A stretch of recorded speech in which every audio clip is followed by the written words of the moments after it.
Today there are interesting updates from the Caribbean. Here, Cuba's energy system is close to a breaking point due to the ongoing oil blockade, worsened by a massive fire on the country's largest refinery. With one of the last Russian allies on the verge of collapse, Russia is urgently rushing its fleet to the Caribbean, risking the wrath of the American administration. Cuba's fragile energy system has been shaken again after a fire broke out at the Nico Lopez refinery in Havana, one of the three pillars of the island's fuel infrastructure. Thick black smoke rose over the capital as flames engulfed a warehouse containing long-unused additives where 2 oil tankers had been docked.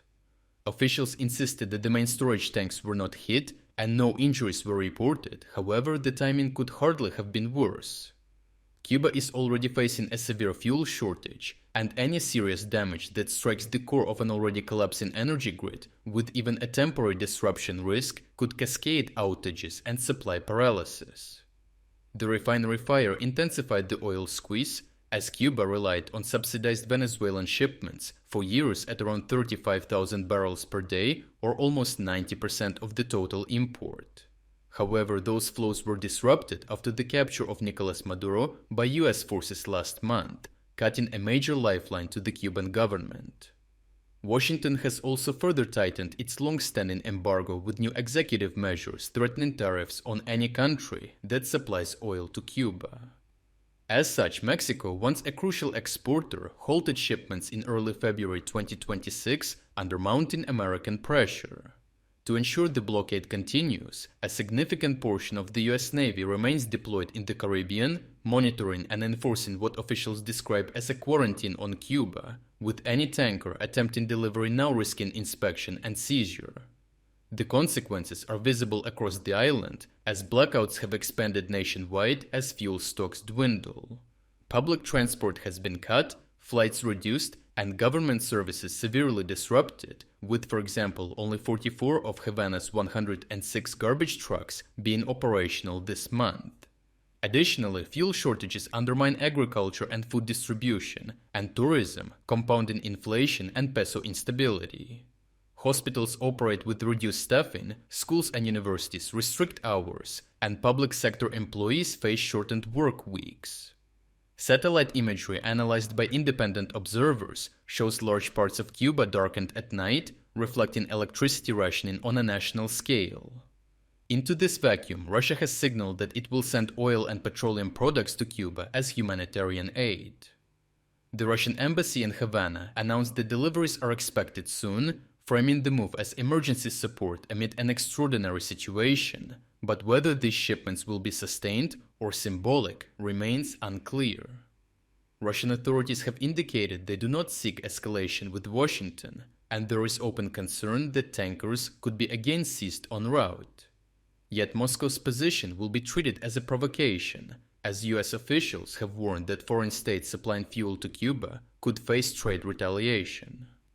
Russia has also advised its citizens to avoid travel to Cuba due to fuel instability, suggesting recognition of the severity of the crisis. However, Russian analysts have moved beyond the official fuel assistance story into more provocative speculation, with some openly discussing the possibility that oil shipments could conceal military cargo. They suggest the cargo could and should include military equipment, including Shahed-type drones, to strike at the US southern heartland should Havana choose to resist American pressure militarily. They note that drones with a 2,000-kilometer range deployed near Havana could reach portions of the southeastern United States, including key infrastructure in Florida and along the coast. While such discussions remain hypothetical, they raise the possibility of a modern Cuban crisis, as even rhetorical framing of this nature escalates tensions and introduces new risks into an already volatile situation. Yet Russia's capacity to strategically alter Cuba's strategic balance is limited, and while humanitarian shipments will be potentially helpful in the short term, they cannot offset structural isolation or restore lost Venezuelan supply at sufficient scale. Russia itself operates under sanctions pressure and maritime constraints, not being able to protect its own shadow fleet, besides bold rhetoric masking the lack of options for real military action. Based on this, the current public speculation about drone deployments serves as political signaling rather than actionable policy. Overall, Cuba now appears firmly within the American strategic crosshairs as the oil squeeze, compounded by Mexico's withdrawal and Venezuela's disruption, has left the island exposed. Russia's promise of aid underscores geopolitical alignment but does not guarantee durable support.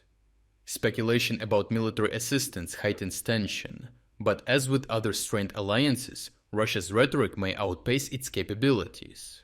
The coming months will determine whether Cuba's energy crisis becomes a turning point or another chapter in a prolonged contest of endurance. If you would like to explore other key developments today that we couldn't cover in this video, make sure to visit our interactive news map. The link to our interactive map is in the description below. Thank you for watching this update, and a special thanks to everyone already following our interactive map.